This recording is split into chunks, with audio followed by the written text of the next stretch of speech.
Hello class, it's Professor Roberts here. I hope everyone is doing well. Today we're going to review some of the slides for the delivery chapter. Now these slides are a little bit longer, so I will go over the first 2/3 verbally, but if you have any additional questions, please let me know. Let's begin. Okay, so we're at chapter 13, delivering your speech. Now, in the book and on the slides, it's geared more towards in-person, face-to-face delivery. And of course, once we get back to school or once we get back to the swing of things of being face-to-face again, you can also use these tips for face-to-face. So definitely adjust some of the delivery styles for the virtual space. Not only will I review those here, but I also have additional tips on Canvas. Also, remember, because we're in the virtual format, and I have to remind myself of this too, look at the camera. Make sure you're speaking loudly. Make sure you have good audio. So for instance, some of you might have the wireless headphones or wireless earbuds for your cell phones. That's fine. Some of you might have the wired microphones. That's fine. I'll make adjustments for that. Also make sure that your lighting is adequate. So for example, I have a pretty inexpensive ring light. I feel like a YouTuber right now. I have a pretty inexpensive ring light that I got from Amazon. But if you don't want to invest in a ring light, if you have a bright lamp at home, you can even exchange the light with, the light bulb with a little bit of brighter, you can exchange it for a brighter light bulb. You can make those adjustments there so it can be cost effective, but just make sure that you just don't rely on the natural light of the room. Get additional lighting as well. So make sure that I can see you and make sure I can hear you in this virtual space. So those are just a couple of tips. But if you have any additional questions, please let me know. So today, we're going to talk about the 3 reasons why delivery is important for a public speaker. That is pretty much what the audience sees, not only the content of the speech, but how do we present it. We're also going to talk about the 4 methods of delivery and characteristics of an effective delivery. In the second half of the slides, there are some tips for rehearsals and things like that.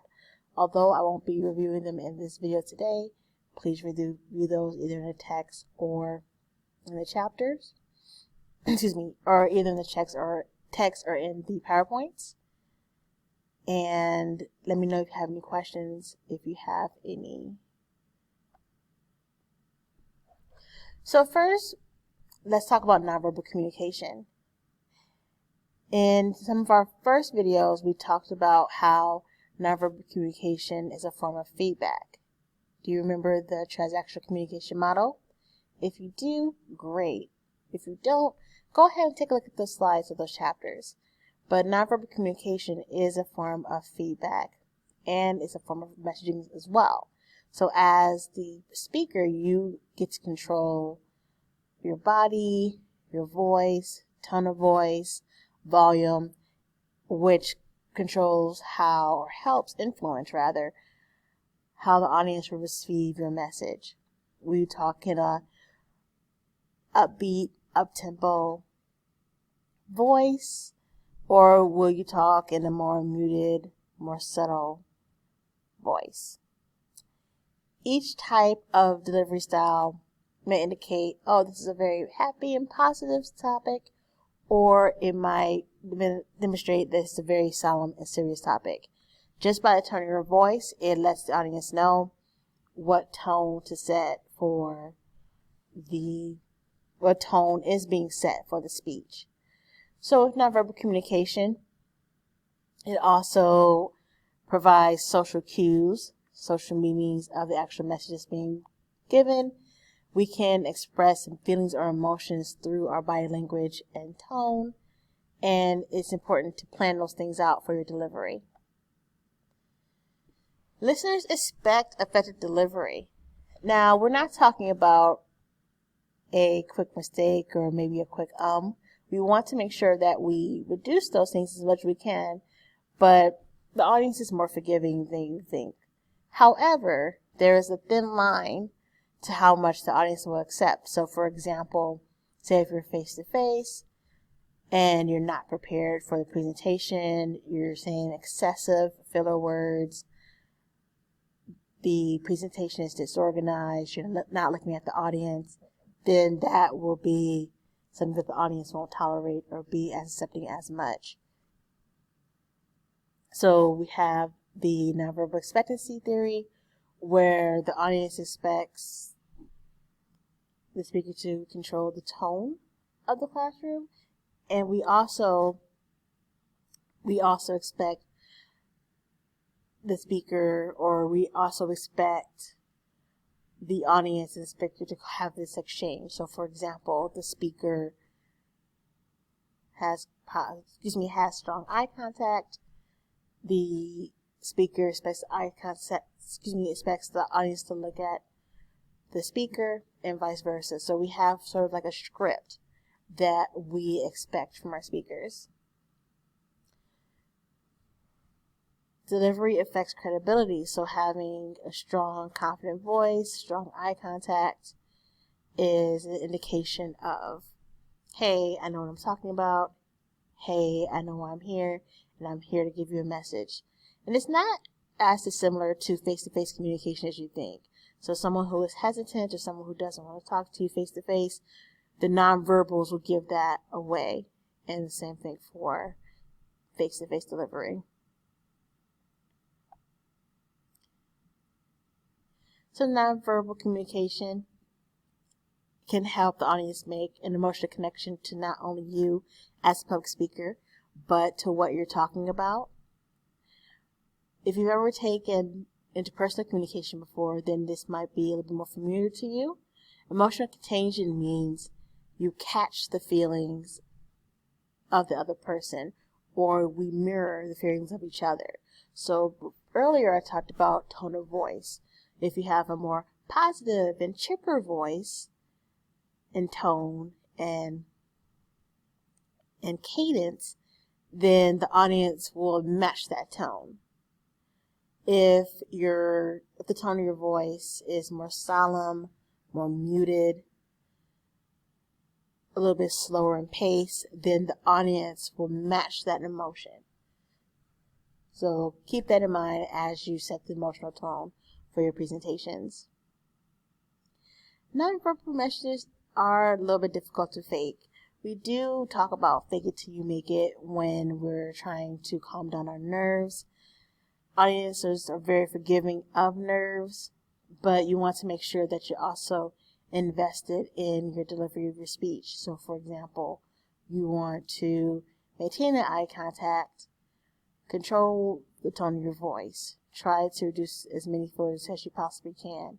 Make sure you're prepared for the content, and those nonverbal messages should follow. Next, we're going to talk about several methods of delivery. Now, you're going to you're going to hear a word called extemporaneous delivery. We're going to talk about that in a moment, but that is the goal for the class, more of a face-to-face class. Now, even though that is our aim and we try to mirror that as much as possible with this with this digital format, that's pretty much the delivery that public speaking classes are geared towards.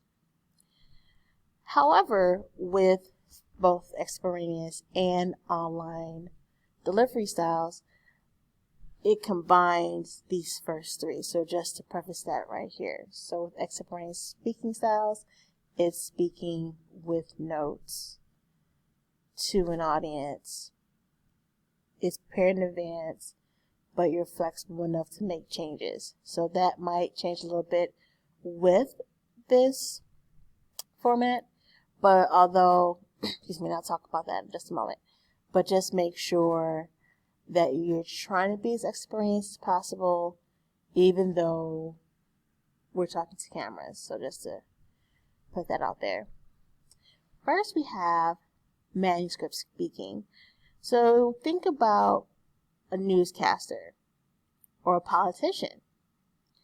You might notice that, or you might know that they look at a teleprompter, but it's not necessarily shown or displayed non-verbally. So what newscasters and politicians have mastered is they're able to read their script without making it look like they're reading their script.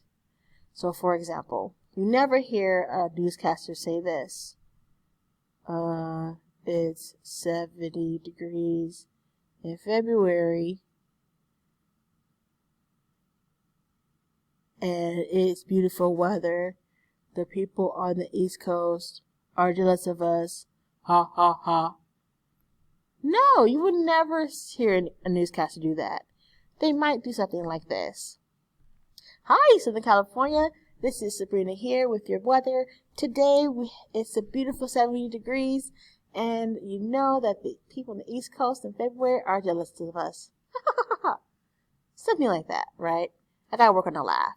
However, one of the things you have to fight with manuscript speaking is making sure, even though you're reading it, the delivery doesn't sound like you're reading it. So you have to sort of fight the urge to just sort of read like this. So if you were face to face, one of the things that I would talk about and discuss in your feedback is you're reading off a note card. You're not looking at the audience. In a digital format, you want to make sure that you're not just straight up reading off of the screen. So even though you are even though you are looking at the screen, I do suggest note cards to try to replicate the face-to-face format as much as possible, because you have people do this. Okay, today I'm going to talk about such and such. It still looks like you're reading, so you want to make sure you can have notes with extemporaneous speaking, but having note cards might replicate the face-to-face dynamic a little bit more instead of just reading off the screen. Okay? Next up, we have memorized speaking. Now, in some instances, you might not be able to have the notes in front of you, and you might not you were able to prepare in advance, but in the preparation, you have to make sure that you memorize the details. Now, more often than not, memorized speeches are reserved for more ceremonial speeches or speeches that are short. The shorter the speech, the more likely you're able to memorize the content. In this case, you don't have to completely memorize your speech. You can have notes, whether it be face-to-face or on camera, because we do practice extemporaneous speaking, which in definition you can use notes to help cue you in some parts of your speech. One of the things you can have on your note cards is direct quotes and things of that nature, verbal citations, and additional notes or cues that you might have or might need to have. So you don't have to memorize speaking now, but it is a public speaking style. Impromptu speaking. So we're not going to do impromptu speaking in this class and in this format, but with impromptu speaking, if you think about it in a classroom setting, you are listening to a lecture and a teacher asks you a question, and then on the spot you have to come up with a response. That's usually how I use impromptu speaking in my life. Or you might be in a Zoom meeting in another class and your instructor might say, hey, so-and-so, answer this question. Turn on your screens, right? So with impromptu speaking, you are gathering your ideas as much as possible. It doesn't have a lot of organization, but If you can prepare, or if you can jot some notes down, that's fine. Now in this class, whether it be face-to-face or whether it be face-to-face or on camera, if there's an impromptu speaking component, it will follow those same veins. So, for example, in some courses I have impromptu speaking I have impromptu speaking assignments. In some classes I don't.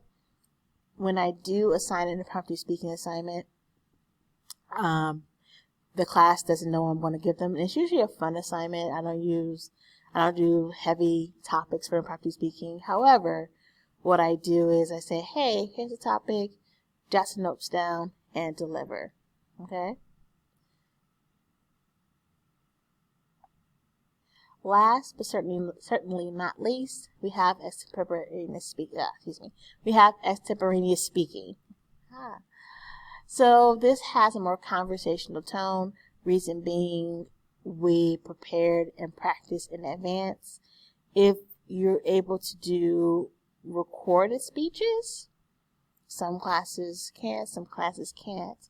For those who can do recorded speeches, you can practice, test out your equipment. I did that a little bit before speaking to you guys. Practice a little bit, check the sound, check the lighting, and then just give me the final copy. One thing I do ask you to do, not to do, rather, is just make cuts.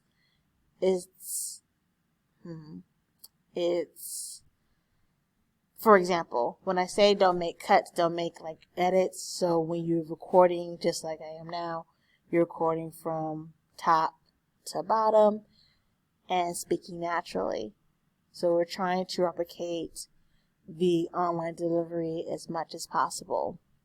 And when you're face-to-face, that's not possible. When you speak, that's what's going to happen.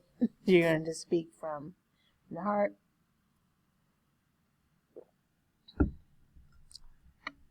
And you're going to speak in person. But with the videos, there's room for making cuts, things like that, and we don't want that to happen. But make sure to make reference to the Canvas guidelines as far as what to do with pre-recorded videos. For students who are doing the speeches via Zoom meeting, it'll be the same idea. You're not going to be able to do cuts or anything like that. You'll have to speak from the heart and speak in real time. Okay? Alright. So you can also use outlines and notes. For assignments that do require outlines, make sure to get that outline to me by the due date to avoid any point deductions. And you can practice as many times as you want ahead of time. For those students who are doing pre-recorded speeches, I don't know how many times you do rehearse. All I'm getting is the final copy or the final product or the final YouTube video. For those students who are doing this via Zoom meeting, you can even record yourself so you can get an idea about what it will look like on my perspective, even though I won't be accepting an assignment via that format. So yeah, definitely rehearse. Maybe get an audience, record yourself, practice sessions, or for those who are doing live action Zoom meetings with the presentations, you can still record yourself as practice before we do our real-time Zoom meeting. So next up, we have eye contact. Now this is something that I struggle with the camera because I might look over the camera, look under the camera, look around the camera, because I'm not used to this type of delivery. So I have to make sure to look directly at the camera, directly at the light, and just make sure to focus. Now in the face-to-face classroom, it's a lot easier to look at eyes because the eyes are there. So make sure to be mindful of the position of the camera, or just make sure to be mindful of eye contact, making sure that you are keeping eye contact with the camera or in the actual Zooms. And with eye contact, whether it be face-to-face or are on camera, it's a form of nonverbal communication, something called immediacy, like you make a connection with eye contact. Eye contact it's cultural, so in some cultures, direct eye contact might not be viewed the same as in the West or as in America. But here, from the audience, make sure you look, make sure you scan, and if you're on camera, you don't have to do the scanning, but just make sure to maintain eye contact as much as possible. Natural eye contact. You don't have to do this to the camera. You can blink. Okay?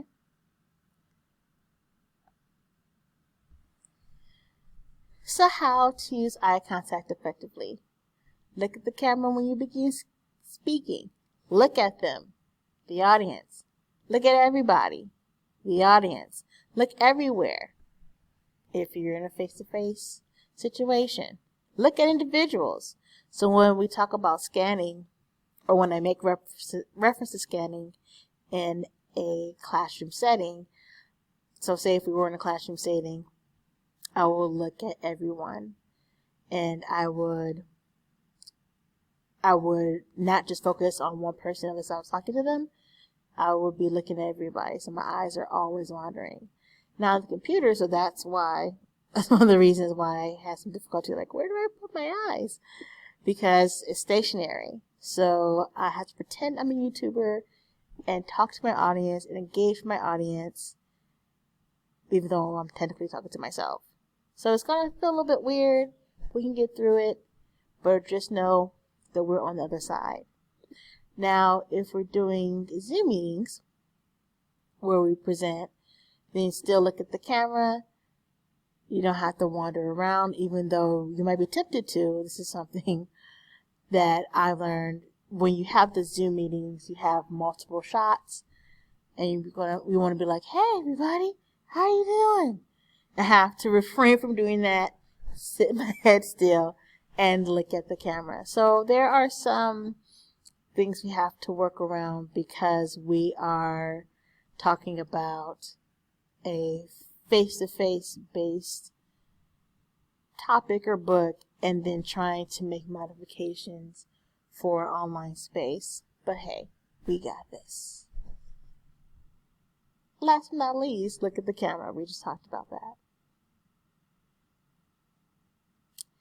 Gestures. So gestures are a part of nonverbal communication. You might see my hands pop up, but you want to make sure that you're using them with intention and they're natural. Okay? So you want to adapt to the audience's cultural expectations. So you want to make sure that you're being more formal, being respectful of the audience, and use the gestures that work best for you. Okay. So how to use gestures effectively? So one of the things you can do is stay natural. Use them effectively. So say, for instance, you have to point at things. Don't point at the camera. Hello, audience. How are you doing? See how that's weird? So you want to make sure not to point directly at the camera, or just don't point directly at the audience.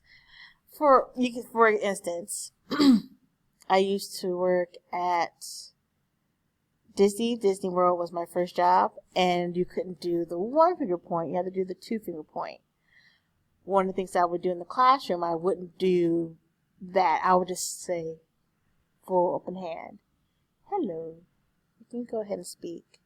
And sometimes I might do that on camera too, but just I have to be careful not to just be like, hello. But just be like, hey, go ahead. Okay, so I have to be mindful of my gestures as well. But just don't point to the camera like that. Don't overdo it. So I like to think of glow stick techno hands. Hello, hey, how are you doing? Are you doing okay? Okay. And you might see those really animated YouTubers. So you have to balance it out. You don't want to be a stiff robot. Hello, everyone. Here is my speech. but you want it to be natural. So don't overdo it. You coordinate them, what you say. You can also indicate size, shape. You can indicate speed with hands, just like I did. Hey, fast, slow, all those things. But you make those adaptations for video delivery. So I have only like a little box. Hey, see, that's a gesture. So I have a little box to work with. I can't work with my whole body. I'm seated the whole time. I have to make sure that I'm looking at myself here. So I know I'm breaking a little bit of rule here. So for instance, I can't be like, hey, everybody, how you doing? Hey. If we were face to face, you would be able to see me, but I completely cut my hands out of the shot. Okay, so those are just some things you have to be mindful of with camera delivery or Zoom delivery versus the face-to-face delivery. So you want to move for purpose. So say if you're doing face-to-face presentations, some people move in the room. Like for example, I would be moving in the room if we were face-to-face. Or they will use a podium. Luckily, I'm in a costume with the podium, so I'll show you what it looks like. There you go. I don't know if you see that here. Visual aids. Okay. We'll go back here. So usually I'll have my students just stand behind that podium versus walking around, and I will be walking around. But you still have to move purposefully, just like it demonstrated here. You only have one little screen, one little box, so you have to make the most of it. Some of you can stand up, so just make sure that you're not shifting around. Make sure you're standing up straight. Make sure you're using gestures purposefully. If you are going to be seated, you have the option of being seated or standing up, especially with some of the restraints some of the constraints rather of the microphone. So say for instance, I'm kind of old school, so I still have the headphones with the cords. So some of us still do, so you can't stand because you have your audio here, or you might prefer to be seated. So if that's the case, if you prefer to be seated, make sure you're sitting up straight. Make sure you adjust your camera. I'm going to do an example right here. This has happened before this semester. Hey! See? So you don't want it to be just your head. So the top part of your body is fine. Okay? So if you're comfortable with this, that's fine. Just make sure we see your head, shoulders, and probably the first part of your torso. Or maybe... And each body is different, so you can either do this as well. But just don't do this. Hey, how you doing? Oh, then don't do this. Can't even see my mouth anymore. Can't do that. So just be mindful of movement, placement of the camera, and be mindful of your body, whether you're standing or sitting. Same thing for posture. So if you're seated, sit up straight. In my home, in my home office, and you might see me there for additional videos, I have a pillow on my back. So what I do that to make sure to remind me not to slouch, because naturally I'll just do like this, because it's my computer. So naturally I'll just do like this. Click, click, click, click, click, click, click, click, click. And I'll just do like that. But when I am recording, I have to make sure, keep a good posture, sit up straight, look at the camera, and smile. Now, when I'm face to face, I have to stand up straight, look at the audience, or look at my class, and smile. Okay? So just make sure, whether you're standing or seated, make sure you keep that back straight. So facial expressions, same ideas, tone of voice. If I'm smiling, if you think about an emotional contagion, excuse me. If I'm smiling, you smile with me. If I'm frowning, you might frown with me. If I'm scowling, you might be like, oh, what's going on? So facial expressions can help guide the audience to feel those emotions with you. Or you might be in charge of guiding our emotions through those facial expressions. So just be mindful of how your face looks when you're saying your speech. And also pay attention and consider cultural expectations. Next up we have vocal delivery. So for instance, if I can show you my microphone here, this is pretty expensive. This is like $100 at the time. Hope they're cheaper now. I don't expect you to buy a $100 microphone.